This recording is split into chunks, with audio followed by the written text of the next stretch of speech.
Hello friends, मैं हूं doctor Lubna. मैं डीएम इंटरवेंशनल रेडियोलॉजी की रेसिडेंट हूं और मैं आज आप सबके बीच आई हूं to spread awareness regarding interventional radiology procedures.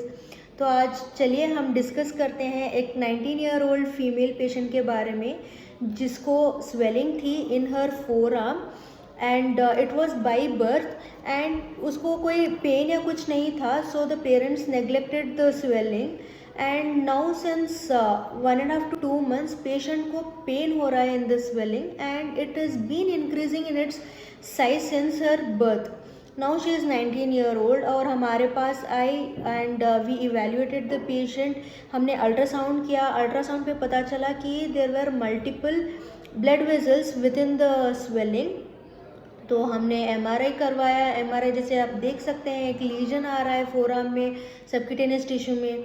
तो हम इस पे डायग्नोसिस बना कि पेशेंट को एवी मैल्फॉर्मेशन है। तो मैं अभी बताऊंगी एवी मैल्फॉर्मेशन होता क्या है।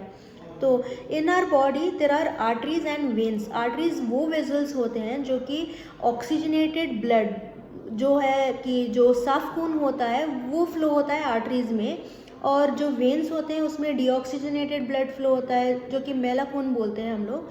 एंड अगर आर्टरी और वेन के बीच में कोई अबनॉर्मल कम्युनिकेशन कनेक्शन बन जाए ना तो उसको हम एवी मैल्फॉर्मेशन बोलते हैं। इसमें क्या होता है कि कई सारे कारण होते हैं इसमें, या तो कंजेनिटल होता है जो बाय बर्थ होता है एंड कई लोगों में कोई माइनर ट्रॉमा या एक्सीडेंट हो जाए तो उस कारण कोई चोट लग जाए उस कारण में भी ये अबनॉर्मल कम्युनिकेशन बन जाते हैं, है ना। तो एक गुच्छा सा बन जाता है, बड़े सारे अबनॉर्मल वेजल्स डेवलप होते हैं और एक आर्टरी और वेन के बीच में एक गुच्छा सा बन जाता है। इसको हम एवी मैल्फॉर्मेशन बोलते हैं, है ना। तो ट्रेडिशनली लोग क्या करते थे, सर्जिकली एक्सरसाइज करते थे कि एक इंसिशन डाला और जो भी गुच्छा है उसको निकालते थे, है ना। बट हमारी प्रैक्टिस में ये रियलाइज़ हुआ कि इसमें रिकरेंस रेट बहुत ज़्यादा है कि जितना भी आप गुच्छा निकालो कोई ना कोई अबनॉर्मल वेजल डेवलप हो जाता है और फिर से पेशेंट वापस आ जाता है रिकरेंस से। तो यहाँ पे हमारा रोल आता है इंटरवेंशनल रेडियोलॉजिस्ट का, जिसमें हम क्या करते हैं, हम डायरेक्टली जो फीडर्स होते हैं, जो अबनॉर्मल वेजल्स होते हैं, उसमें हम जाके वो अबनॉर्मल वेजल्स को हम बंद ही कर देते हैं।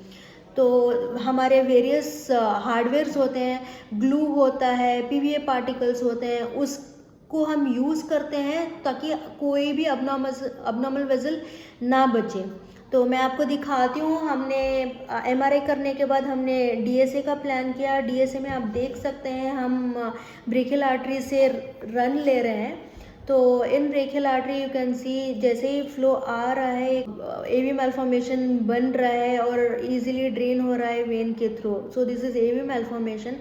तो हमने we decided we will embolize the AVM और हमने ग्लू यूज़ किया था इसमें। देयर इज़ अ ग्लू, जैसे ही हम ग्लू ऐड करते हैं इनटू द वेजल एक सीमेंट जैसा कास्ट बन जाता है ताकि कोई भी अबनॉर्मल वेजल है वो ब्लॉक हो जाता है। तो ये जो आप एरो मार्क देख रहे हैं ये ग्लू का कास्ट बना है अबनॉर्मल वेजल्स में।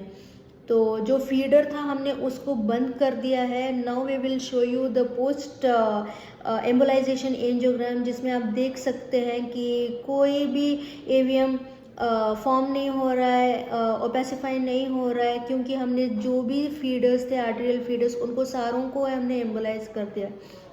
तो this was the case regarding AV malformation and how IR people do embolisation of AVM. ये बहुत सारी जगहों पे हो सकता है। इस पेशेंट में आर्म में था, किसी में पैर में होता है, किसी में चेहरे पे भी हो जाता है। तो this is how we do embolisation of AVM.